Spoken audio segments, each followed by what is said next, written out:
Doctor indole, ऐसा नहीं है कि हमारे देश में सामाजिक तौर पर हम संपूर्ण भारतवर्ष की बात कर रहे हैं कि वहाँ भगवान श्री कृष्ण को किसी भी रूप में ना पूजा जाता रहा हो और उनकी मान्यता, उनकी स्वीकार्यता उतनी ही प्रासंगिक रही जितनी भगवान श्री राम की रही और विभिन्न देवी देवताओं की रही।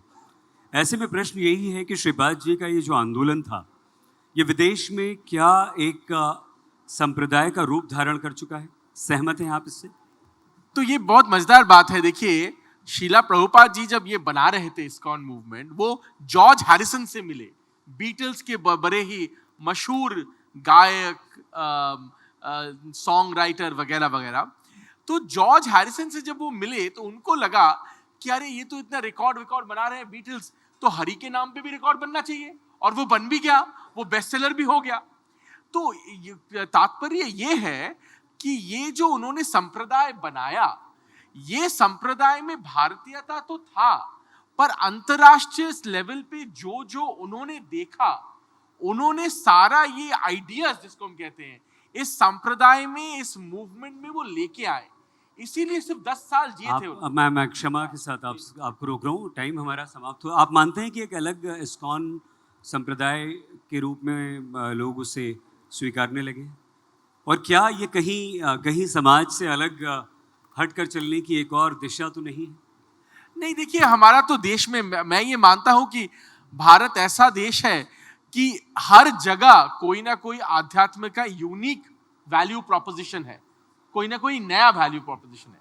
उसमें से इस्कॉन भी एक है।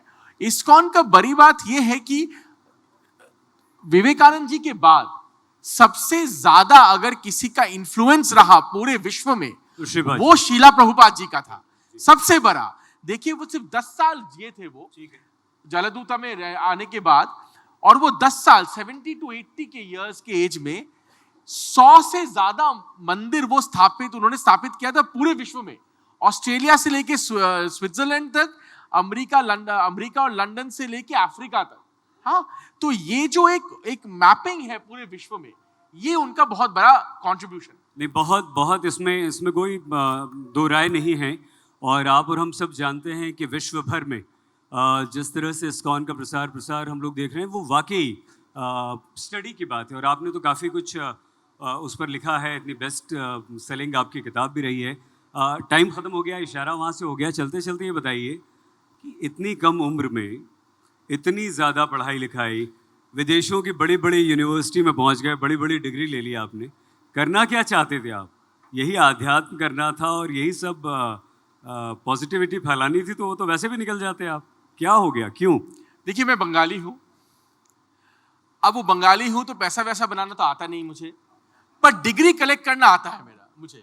तो बंगाली होने का अर्थ ये है कि हम और कुछ तो जुटा नहीं पाए जिंदगी में, पर डिग्री हम कलेक्ट कर सकते हैं, और जिंदगी भर ये डिग्री की खोज रहेगी हमारी। अभी तो आपने सिर्फ कुछ ही डिग्री देखा है, आगे जाके कुछ और भी डिग्री लेने का संभावना है। देखिए, आज ही आपने डरा दिया हमें। आपकी डिग्री देख के आज ही डर लग रहा था। हमने कहा कि नहीं, ये सेशन हमसे मत करवाइए सर। मैंने मना किया कि पांडे जी से कहा, जेपी जी से, कि किसी और से करवा लीजिए। मैं कैसे ऐसे व्यक्तित्व के साथ बैठूंगा।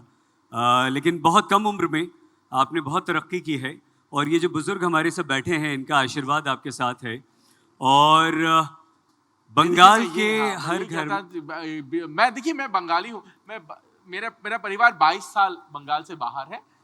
मैं इधर उधर रहा, विदेश में रहा वगैरह वगैरह, बट मैं बंगाल का लड़का हूँ और मेरा घर ये है। अब मैं, जैसे बंगाल में होता है प्रोबाशी बंगाली कहते हैं कि हम घर छोड़े हुए बंगाली हैं, पर हम घर छोड़े हुए बंगाली हैं, पर हमारा घर हमारे साथ है, हमारे मन में है। आपने एक बात की थी कि मेरी घर वापसी हो गई है, मैं बंगाल फिर से आ गया हूँ।